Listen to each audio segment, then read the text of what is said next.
बिस्मिल्लाहिर्रहमानिर्रहीम, अस्सलाम वालेकुम। इसी तरह इदारे तबाह होते हैं और मुल्क में फिर तबाही आ जाती है। जिस तरह अपने लोगों को लगाया गया, आज उसकी वजह से मुल्क में वो सूरत हाल है कि जो 78 साल तारीख़ में नहीं मिलती। अब हुकूमत के अपने लोग इसके ख़िलाफ़ उठ खड़े हुए हैं और सबूतों के साथ बात कर रहे हैं कि पाकिस्तान में ऐसी तबाही, ऐसी बर्बादी कभी तारीख़ में नहीं देखी गई जो गुज़िश्ता 3-3.5 साल में आई है। पहले तो बात करते हैं कि अब किस तरह से chief justice Islamabad high court शदीद मुश्किल में नज़र आ रहे हैं। हर तरफ से घेराव बढ़ता चला जा रहा है। जिस तरह एक के बाद एक ब्लंडर वो करते नज़र आ रहे हैं और अब सुप्रीम जुडिशल काउंसिल में उनके खिलाफ दरखास्तों का एक अंबार लगने वाला है, क्योंकि साबिक एडवोकेट जनरल इस्लामाबाद जो कि पीडीएम दौर में लगाए गए थे, जहांगीर जदून, वो भी मैदान में आ गए हैं। जो नून लीग के करीब समझे जाते थे, पीडीएम के दौर में ही लगे थे इस्लामाबाद हाई कोर्ट के एडवोकेट जनरल, जिसने सरकार को डिफेंड करना होता है। आज वो भी खड़े हो गए हैं और उन्होंने दरखास्त दायर कर दी है कि सारा मवाद मुझे मुहैया किया जाए, वीडियो ऑडियो दी जाए, जो कुछ chief justice Islamabad high court की अदालत में हुआ है। अब सरफराज डोगर साहब ने किया क्या? उन्होंने सुप्रीम जुडिशल काउंसिल के इख्तियारात भी खुद चलाने की कोशिश कर ली है। जब आपको ये जोम हो कि मैं कुछ भी कर सकता हूं, मुझे लाने वाले, मुझे बिठाने वाले इतने ताकतवर हैं कि मैं कुछ भी करता चला हूं, कोई रोकने वाला नहीं है। और ये बात वसीम, जो बहुत अच्छे रिपोर्टर हैं, उन्होंने भी बताई कि जब चीफ जस्टिस याया खान से इनकी मुलाकात हुई तो याया खान ने कहा कि जी ये ना समझिएगा कि ये आप मिल रहे हैं तो आपको मुस्तकिल करने के लिए या कोई इस तरह की बात ना कीजिएगा। उस वक्त ये chief justice Islamabad high court confirm नहीं हुए थे। तो सरफराज डोगर साहब ने कहा कि जी मैं भी सिर्फ हज की मुबारकबाद देने के लिए आया हूँ, जो लोग मुझे लाए हैं, जिन्होंने बिठाया है, वही मुझे कंफर्म करवा देंगे, मुझे आपकी मदद की कोई ज़रूरत नहीं है। और वही हुआ कि चीफ जस्टिस याया खान तो लगाना चाहते थे किसी और को इस्लामाबाद हाई कोर्ट का चीफ जस्टिस, या इनको शायद परमानेंट उस तरह नहीं करना चाहते थे, जो भी थे, लेकिन उनकी फिर नहीं चली। तो किसी की कुछ नहीं चलनी। अब निज़ाम ने जिस तरह पंजे गाड़ लिए हैं, इस मामले को रिवर्स करने में भी काफ़ी अर्सा लगेगा, मगर तब तक मुल्क की और तबाही हो चुकी होगी। उसके कुछ सबूत मैं आपके सामने रखूँगा। अब हुआ क्या है, आज बड़े गौर से ये बात सुनने वाली है कि आज तो आधी अदालतें ही नहीं थी। मिसाल के तौर पर एक जज साहब खुद छुट्टी पर चले गए, जैसे उनका नाम आया एंटी हरासमेंट कमेटी में और ईमान मजारी की दरखास्त थी कि chief justice Islamabad high court ने उनको हिरासा किया है। आज ईमान मजारी साहिबा ने डिस्ट्रिक्ट इस्लामाबाद बार की तकरीब में भी जो खिताब किया है, उफ, बड़ा धुआंधार था।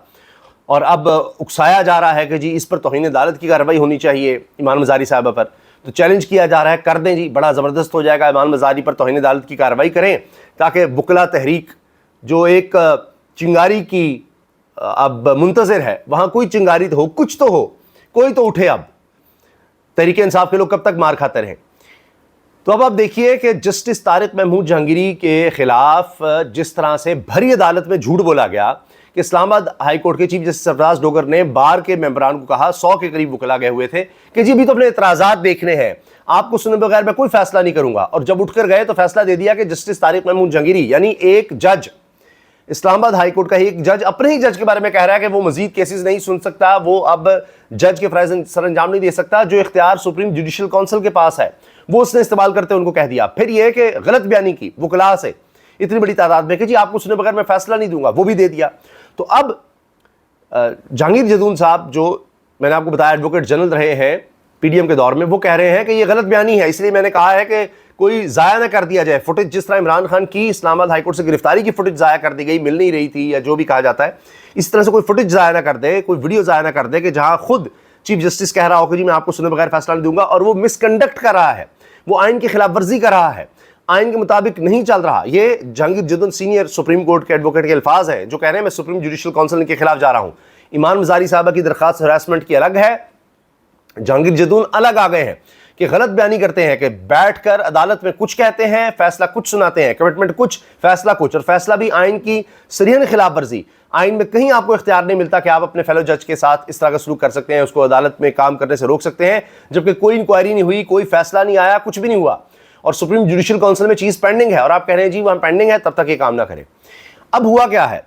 खबर यह है कि आज के दिन बाबर सत्तार साहब ने, समन रिफत साहिबा ने और जस्टिस सरदार इसहाक ने, 3 जजेस हैं जिन्होंने काम नहीं किया। यानी ये समझें कि चूंकि डिस्ट्रिक्ट बार ने बायकॉट किया हुआ था अदालती कार्रवाई का, ये सरफराज डोगर के कंडक्ट की वजह से, तो उन्होंने कोई केसेस नहीं सुने। फिर एक जज साहब, मैंने बताया वैसे छुट्टी पे थे, 4 हो गए।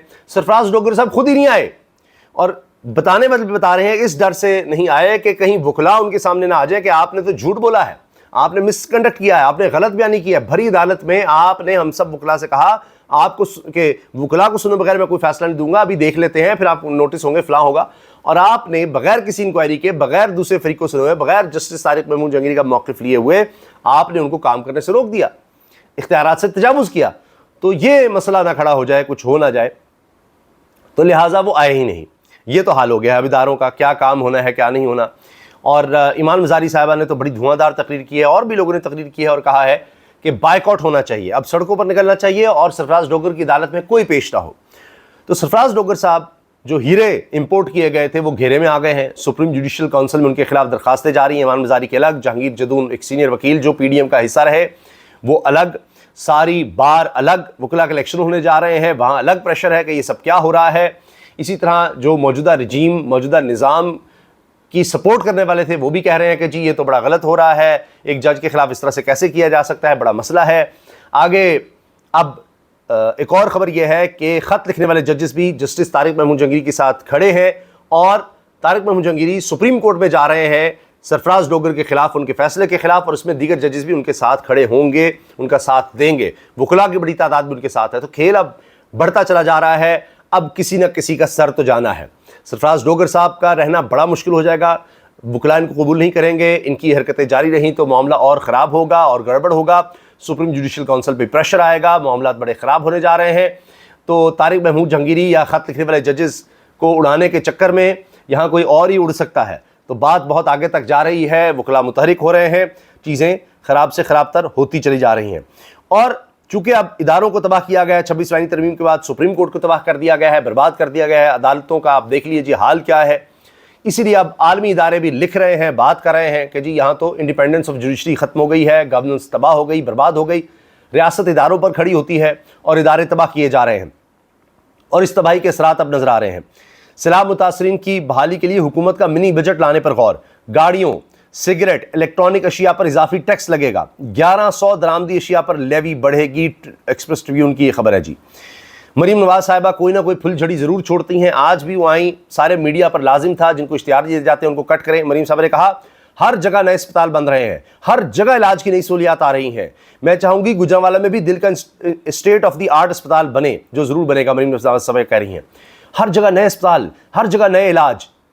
आप ज़रूर बताइएगा आपके शहर में कौन सा नया अस्पताल बना है, कौन सा नया इलाज मिला है, क्योंकि मियाँ नवाज शरीफ के लिए इतने अस्पताल बन गए उनके अपने नाम पर, मरीम नवाज साहब के नाम पर, लेकिन उनके नाम पर अस्पताल बन रहे हैं, उनके नाम पर अरबों रुपया लग रहा है, लेकिन इलाज उन बेचारों को नहीं मिल सकता। मियाँ साहब फिर चेकअप के लिए बाहर ही गए हैं, तो उनके नाम पर अस्पताल ज़रूर हैं, इनके बकौल नए नए इलाज दरियाफ्त हो रहे हैं, नए नए अस्पताल बन रहे हैं, लेकिन शरीफ ख़ानदान के लिए यहाँ पर सहूलत मैसर नहीं है। बड़े दुख की बात है, बड़े अफसोस की बात है कि इतना कुछ यहाँ पर मैसर है, इतना कुछ मिल रहा है, लेकिन ये देखिए कितना मजलूम ख़ानदान है कि उसका इलाज यहाँ नहीं हो पाता। इसके बावजूद कि वो बेचारे अपने नाम पर यहाँ पर अस्पताल बनाते हैं, अपने नाम पर सारे इलाज कराते हैं, अरबों रुपया सरकारी ख़जाने से खर्च करते हैं इश्तिहारों पर भी और दीगर चीज़ों पर भी, लेकिन अपना इलाज यहाँ उनको नहीं मिलता। ये हाल है हमारे मुल्क का, यहाँ के इलाज का, कि शरीफ ख़ानदान बेचारा यहाँ से इलाज नहीं करवा सकता। किस कदर दुख की बात है। और पाकिस्तान में इस तरह के इलाज की सहूलत ही मैसर नहीं हो सकी इनकी इतनी कोशिशों के बावजूद। तो ये हो रहा है जी। अच्छा, इसके अलावा अब ये वीडियो और ऑडियो रिकॉर्डिंग, पहले ईमान मज़ारी साहब ने कहा है कि मुझे हरास किया गया है, हिरासा किया गया, उसकी रिकॉर्डिंग मुझे चाहिए। अब जहांगीर जदून साहब भी आ गए हैं, वो भी रिकॉर्डिंग मांग रहे हैं। फिर एक और शख्सियत जिस तरह जहांगीर जदून पुराने एडवोकेट जनरल रहे, मौजूदा सेटअप के साथ काम करते थे, मोहम्मद ज़ुबैर साबिक़ गवर्नर सिंध तर्जुमान, मरियम नवाज़ शरीफ साहब के तर्जुमान, कहते हैं कि जी किस तरह पिछले 3 साल में मईशत को बर्बाद किया गया है। वो कहते हैं जी 4 बुनियादी हक़ाइक़ मैं आपके सामने रख रहा हूँ, सिर्फ 4 बुनियादी हक़ाइक़ जिससे पता लग जाएगा। नंबर 1, गुर्बत 45% हो गई है, पाकिस्तान की तारीख में बदतरीन। ये मोहम्मद ज़ुबैर साहब ने एक्सपर्ट पोस्ट किया है। 45% लोग गुर्बत की लकीर से नीचे चले गए हैं। तो ये पाकिस्तान की तारीख में कभी नहीं हुआ, ये पिछले 3 साल में ये अचीव किया गया है मौजूदा रजीम के तहत। नंबर 1 ये था। नंबर 2, अनएम्प्लॉयमेंट, बेरोजगारी 24% पर है, worst in our history, Pakistan की तारीख में बदतरीन। तीसरा, GDP एवरेज सिर्फ 1.62%, worst 3 years average in our history. सिर्फ 1.62% पर पाकिस्तान की तारीख की बदतरीन एवरेज है जी। चौथी चीज, 37 trillion 37 trillion increase in borrowing, worst in our history. यह भी जी तारीख का एक रिकॉर्ड है। बदतरीन रिकॉर्ड पर बदतरीन रिकॉर्ड बनते चले गए हैं। और अब महंगाई का एक नया तूफान आ रहा है, नए टैक्सेस लगने वाले हैं। सितंबर में महंगाई डबल हो गई है, शरह 6.5 से 7% मुतवक्के है। फूड इन्फ्लेशन में रिकॉर्ड 8.75% इजाफा हो गया है। टमाटर की कीमतें डबल, गंदम 49%, आटा 39% और प्याज 35% महंगा हो चुका है। और अभी और बहुत कुछ होना है। इमरान खान कहते हैं कि मैंने पहले पेशगोई की थी कि तहरीक-ए-इंसाफ क्लीन स्वीप करेगी। कोई नहीं मान रहा था, कोई ये बात मानने को तैयार नहीं था। इंतखाबी निशान छीन लिया, लोगों को पकड़ दकड़ कर ली। हमारे यहाँ होता है जी फ़ज़ा ही नहीं है तो इनको कौन आने देगा, लेकिन लोगों ने ढूंढ कर वोट डाले। अब तो कॉमनवेल्थ की रिपोर्ट भी लीक हो गई है। तो और भी पेशगोइयाँ थीं जिसके गवाह हबीब अकरम साहब हैं। अब इमरान खान कहते हैं कि मैं पेशगोई कर रहा हूँ कि पाकिस्तान में जो हालात पैदा कर दिए गए हैं, जितनी नाइंसाफ़ी है, बेरोज़गारी है, मईशत तबाह हाल है, इसके बाद अब मामला जाएंगे श्रीलंका की तरफ, नेपाल की तरह के हालात की तरफ। तो देखते हैं ये पेशगोई कितनी दुरुस्त साबित होती है। बाकी इमरान खान डटे हुए हैं। आज भी उन्होंने कहा है कि जी हम फ़िरौनियत और यजीदियत के आगे नहीं झुकेंगे। फिर उनके पास टीम गई कि जी उनका ट्विटर कौन चलाता है, FIA की टीम गई और जिब्रान लियास के बारे में पूछा गया। फिर कहा गया कि जी CIA, रॉ, मुसाद, क्या ये आपके अकाउंट चला रहे हैं? तो इमरान खान ने जवाब दिया, जी जिब्रान लियास आपसे ज़्यादा मुहिब वतन है। तो ये बातें भी रिपोर्ट हो रही हैं।